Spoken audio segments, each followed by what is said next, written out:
Welcome back to this podcast, MindFit. My name is Robert Aceves and Neil Babins. And we're here to talk today about reality therapy, which is one of my favorite therapies out there. I don't know if you're familiar with it, Neil. Oh yeah, absolutely. It was part of the curriculum. It's actually quite popular. So yeah. Well, I read this book called Reality Therapy by Mr. Glasser. This is a guy that wrote this book many years ago. He was a psychiatrist, and his name is William Glasser. And one of the things that I love about this book is he's very good about creating results with his clients and making sure that they got the best therapy and fastest therapy.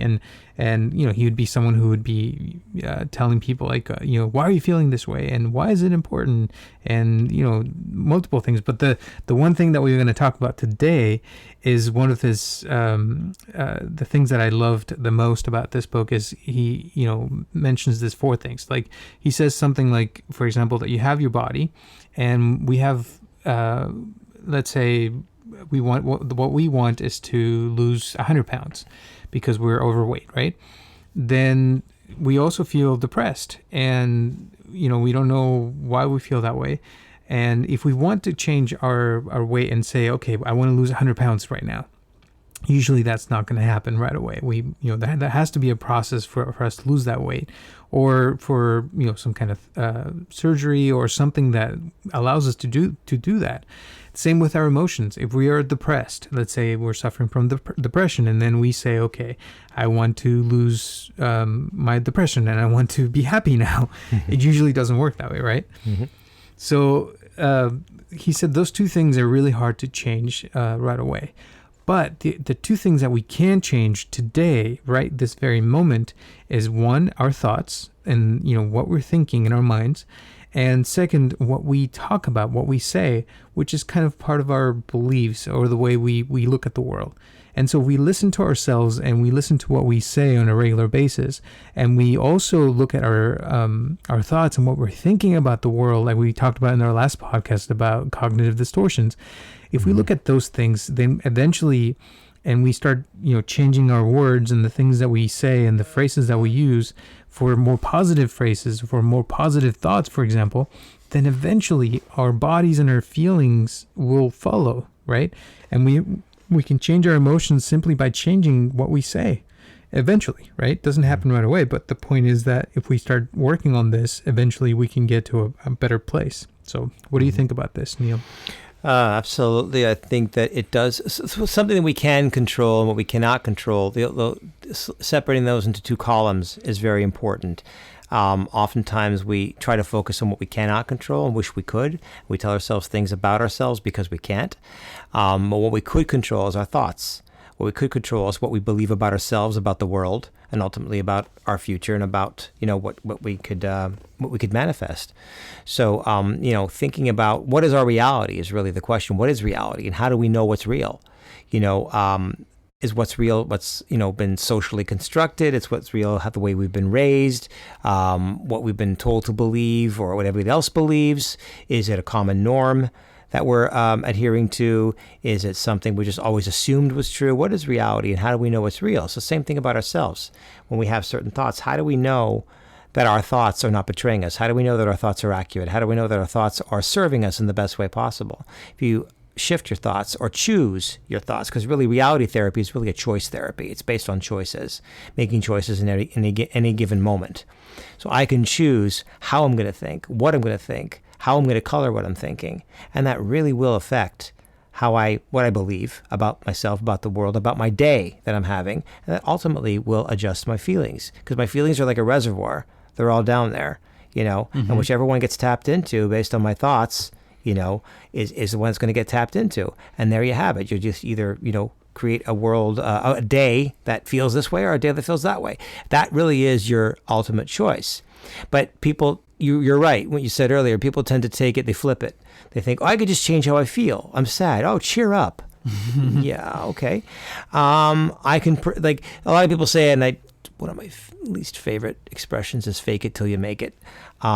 I don't like that therapeutically or clinically, because it's not about faking something, because that's exactly what you just said earlier. If you fake a feeling or fake being in a certain frame of mind, all that you're doing is you're shoving down other feelings that are trying to get up, and what you're thinking is, your thinking is just as distorted because you're saying, I'm just going to have to plow through this as if it's not true. But what if it is true? How do you know what's real? How do you know it's not true? Maybe it is true. If you're customer service, rather than getting on the phone and acting happy and faking it till your shift is over, what if you really were? What if you really were happy to be there? Well, but I'm not. But is there any way that you can choose something about yourself to be happy to be there? How do you know this person you're talking to on the phone isn't the best conversation you're about to have, even though it's about customer service? You can choose what you're thinking, you can choose what you're believing, and you could ultimately change how you're feeling about it. And the day will go by faster, and you won't have to fake it till you make it. You can actually use part of yourself and choose. So I like this theory. Yeah, I think it's important to listen to ourselves, listen to what we're saying on a regular basis. If we are constantly talking about negative things, I have a friend of mine who's an engineer, and he's super smart, really, really smart guy. But unfortunately, he's very, very negative about the world, about things. And, we've actually traveled together to many different countries, and almost everywhere we went, he would find something that was wrong there. And one of his excuses is, that he wasn't trained as an engineer to fix things. So his job is to find what things that are wrong in the world so that he can fix them. And that's, I guess he has a point there. But at the same time, I do believe that there are people like him in the world that are not engineers who, walk into a room and the first thing they look at is all the things that are wrong in that place or the things that are negative in the world. And so they look for, like we talked about in the previous podcast, they look for ways to prove what they believe to be true, and so they're constantly looking for negative things. So if we listen to ourselves, if we listen to what we're saying on a regular basis and start becoming more aware of that and changing those things for more positive things, and maybe, like you said earlier, to look at the things that are okay and the things that are right in our lives, then we can maybe change that feeling that comes from that. And also, how do we think about the world? Do we think negatively about it constantly? Is that why we say things negative all the time? Because we believe that things are going to end soon, or we believe that there's nothing we can do to change the world, and therefore, why even try? And so if we look at our thoughts and we start thinking more positively, more optimistically, then perhaps something can change. And which is why I love this therapy, because, it's something that we have control over, our thoughts and our words. Yeah, absolutely. And another way of looking at it is also frame of reference, because people sometimes say, but it is that way. That is what happened to me. That is my reality. I can change my thoughts and blah, blah, blah, but it only wiggles it to a certain degree. And then I might say to that same person through a frame of reference, well, how would somebody else that if they'd been through exactly what you've been through, process this differently? How do you know they'd process it exactly the same, that they'd end up seeing it exactly the same way that you do? Is it, an exact science?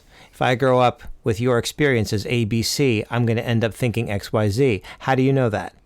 I mean, if you take 5 people who grew up in the same household, 5 people have 5 different perspectives sometimes about what happened. They may have the same facts, but they have 5 different experiences, and there's a lot of reasons for that.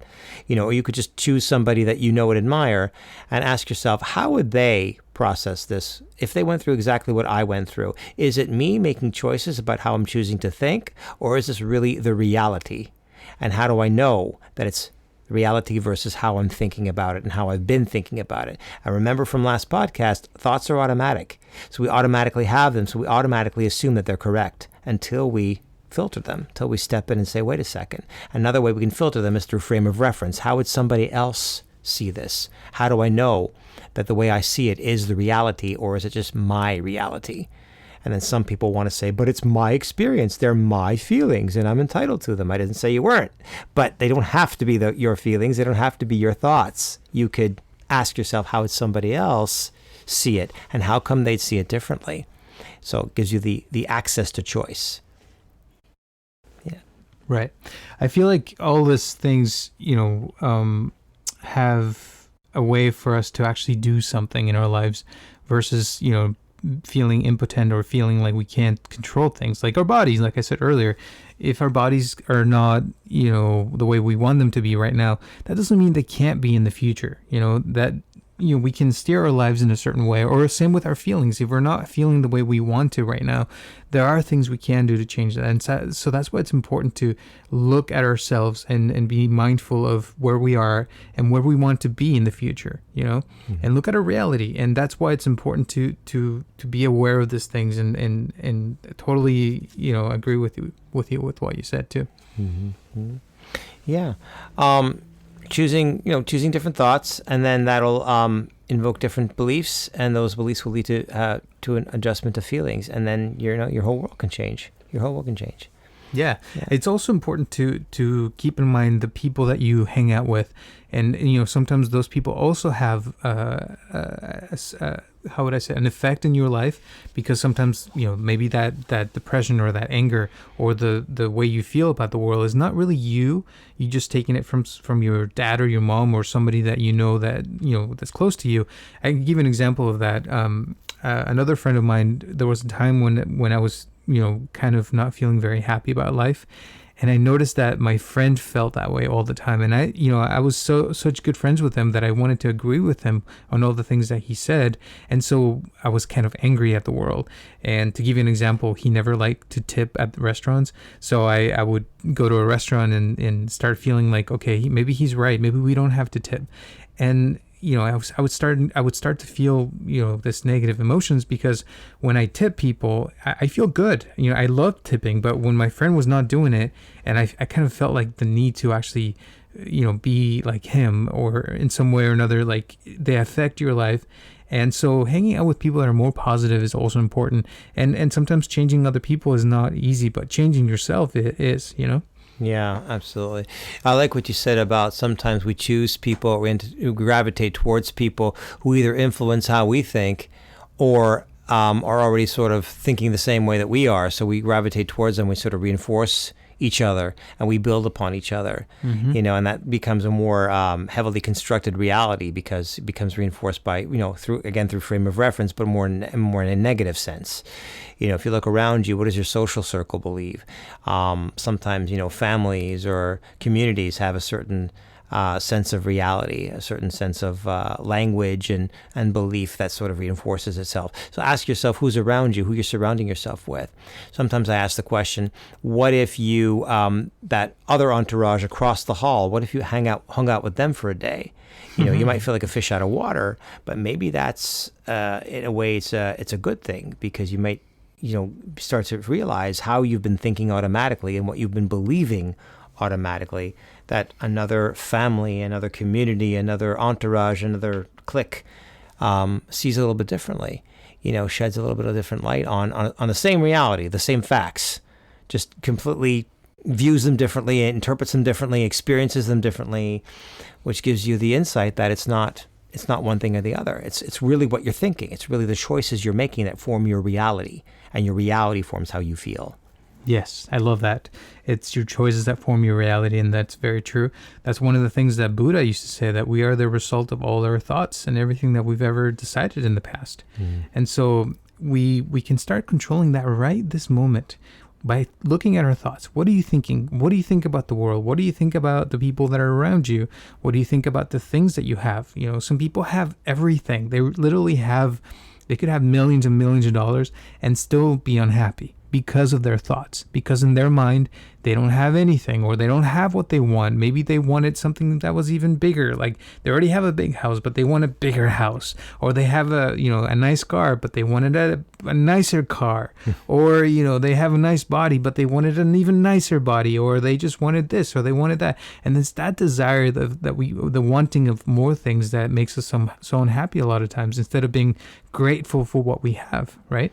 Yeah, what it makes me think of is that one of the reasons that happiness can't be bought, and that happiness can't be achieved through things like physical appearance and material wealth beyond a certain point, is because the parts of us that have these strongest emotions, these strongest hurts, wounds, fears, that's not what they want. The parts of us that are still wounded, right, they don't need money. They don't need a perfect body. They don't need that kind of validation. They need a certain kind of validation that we're not giving them. So you could make $10 million. Yeah, you could be you could be content, that you can do things you couldn't do before, and that you have a certain freedom, and that you're enjoying yourself. But that only lasts up to a point. It only serves you up to a point, because the parts of us that are truly wounded, the parts of us that are truly vulnerable, those parts of ourselves, which are usually younger in their mentality, that's not what they need. They don't need $1 million. A 5-year-old doesn't understand what $1 million is. Hand him a quarter, he's excited. He doesn't need that kind of validation. He doesn't care about his body. He cares about his feelings. So if we're not nurturing that too, then it doesn't matter how much you attain, it doesn't matter how much you acquire, you're not going to be able to run away from that baggage that you're carrying with you. So that's one of the reasons that, that people run into that problem. They think, if I was just rich, or if I just had a perfect body, life would be great. Just get that surgery, get it all done, get my diet, I'm perfect. And I'm afraid that there's parts of you that's not what they need. So you're going to carry that with you, even with a perfect body, and it's going to catch up with you eventually. I'm not saying you're not going to have a good time for a while, but it's like that old expression, they made a deal with the devil. You know what I mean? They get a lot of money, they have a lot of looks, and everything's great for 10 years. And all of a sudden he knocks on your door and he's like, okay, time's up. Thumbs up. And it's an old folklore, but the truth is it's based in reality, because you're not looking at the real issue. And even the devil himself would say, if you'd look at the real issue, I'd have to leave. You know what I'm saying? Because I wouldn't have any reason to be here. So, so that's something that's as fundamental as well. And that it leads back to what we're saying, your thoughts, changing your thoughts, changing your beliefs, changing the way you see the world is going to also change the fact that you think, if I had $1 million, it would make me happy. Well, if I had $1 million and a lot of self-love, maybe I'd be happy. I don't have $1 million, therefore it's a rotten day. Or my body's not perfect, therefore I'm not confident on dates, or I'm having a horrible time. Shift your thinking, but I have the ability to alter myself to a certain extent, and I can present myself in this way and that way, and I've got this trait and that trait, and I've got this friend and that friend, and life is good. What am I talking about? And I know people who are picture perfect, 10 beautiful, like this is your mind speaking, and they're not very happy because of what Neil and Robert just said on that podcast. The devil's going to come get them. Not because they're beautiful, not because they're rich, but because they think that that's going to make everything okay. That's what I'm saying. It's not a problem to be beautiful and wealthy if that's what you are. But if you're aiming towards that solely to try to run away from something else, it's only going to take you so far. Yeah. And I tell you, another thing that I found myself doing in the past is criticizing a lot. I would criticize people a lot about this or that. And this is many, many years ago, by the way. But when I realized that I was criticizing people all the time, I started to change that. I started to look at myself and say, okay, why am I criticizing people so much? Why does it matter the way people do things, or, why they do things the way they do it? If that's what they want, that's okay. But see, the reason why it's important to realize this is because a lot of times when we're criticizing is, again, going back to what I was saying earlier about focusing on the negatives and the things that are wrong with certain people. And so if we start looking at the way at our choices and the things that we are looking at and the way we feel about things, that's when we start to become something else. That's when we can start changing what we are. But we have to see it first. We have to realize it first and be aware of those things, and before the devil comes. Right? Yeah, and the devil, and the biggest part of that is our critic, our self-critic, our shamer, which we all have in our minds. Our ruminator is a big one, the one that overthinks everything. That's a big one, especially with automatic thoughts. And also our shamer. Every time we're not doing what we're supposed to be doing, like I think we said last podcast, the shoulding and musting, the kind of, we should. That's the shame. Why should we? We should because if we don't, we're not going to make ourselves likable. We're not going to attain that $1 million. We're not going to get that house. We're not going to get that body if we don't. And if we don't, then we're XYZ. Well, if you just, change that belief, then and there you'll see it's not that you should, you could. You could go to the gym. You could work an extra Saturday. You could, I'm saying, not should. Because should just, oh my goodness, even saying it makes me tired. Yeah, I love that. Yeah. Well, I think we could end this podcast right here because it's a really good place to stop it. Is there anything else you'd like to share with us, Neil? Norman Vincent Peale, Change Your Thoughts, Change Your World. Love that. Yeah. Great book. Mm-hmm. Thank you so much. And we'll see you next Tuesday at 6 p.m. Remember, we are on all social media now. We're also here every Tuesday at 6 p.m. This is MindFit. My name is Robert Aceves, and I'm here with Neil Babins. And we'll see you next week. If you have any questions or if you have anything you'd like to share, please send it our way, and we'll definitely talk about it on the air. Remember, also, you can donate for this podcast if you like. We would love to have your donations, and we already have a couple people that are actually helping us out. So please feel free to do that. And I think that's it. Anything else? No, that's it. Have a great week. Thanks. You too. This podcast is brought to you by MindFit. Please help us to share this podcast with your friends and family to grow this community. And if you'd like to donate to this podcast, or if you'd like to share your comments, questions, or concerns, send them to mindfitpodcast@gmail.com, or you can call us directly at 714-328-4661.